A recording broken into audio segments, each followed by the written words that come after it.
കേരളത്തെ ലവ് ജിഹാദ് കേന്ദ്രമാക്കി താറടിച്ചു കാണിക്കുന്ന കേരള സ്റ്റോറിക്ക് ശേഷം ഇപ്പോൾ കേരള സ്റ്റോറി 2 കൂടി പുറത്തിറങ്ങാൻ പോകുകയാണ്.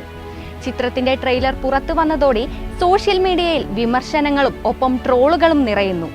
ഹിന്ദു യുവതിയെ നിർബന്ധിച്ച് ബീഫ് കഴിപ്പിക്കുന്ന രംഗമാണ് വ്യാപകമായി ട്രോൾ ചെയ്യപ്പെടുന്നത്. മുഖ്യമന്ത്രി പിണറായി വിജയൻ അടക്കമുള്ളവർ ഇത്തരം പ്രൊപ്പഗാൻഡ സിനിമകളിലൂടെ കേരളത്തെ ഭിന്നിപ്പിക്കാനുള്ള ശ്രമങ്ങൾക്കെതിരെ ശക്തമായ ശബ്ദമുയർത്തുന്നു. അതിനിടെ നടൻ സന്തോഷ് പണ്ഡിറ്റ് സിനിമയെ ന്യായീകരിച്ച് രംഗത്ത് വന്നിരിക്കുകയാണ്.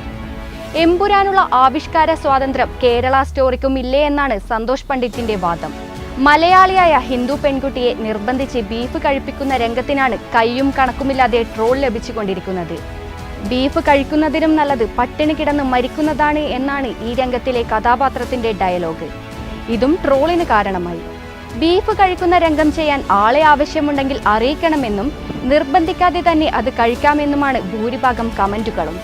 പൊറോട്ടയാണ് ബീഫിന്റെ ഏറ്റവും നല്ല കോമ്പിനേഷൻ എന്നും പ്രതികരിച്ചവരുണ്ട്. 2026 ഫെബ്രുവരി 27 ചിത്രം തിയേറ്ററുകളിൽ പ്രദർശനത്തിനായി എത്തും. ദേശീയ പുരസ്കാര ജേതാവായ കാമയ്ക്ക നാരായണ സിംഗാണ് ഈ ചിത്രം സംവിധാനം ചെയ്യുന്നത്.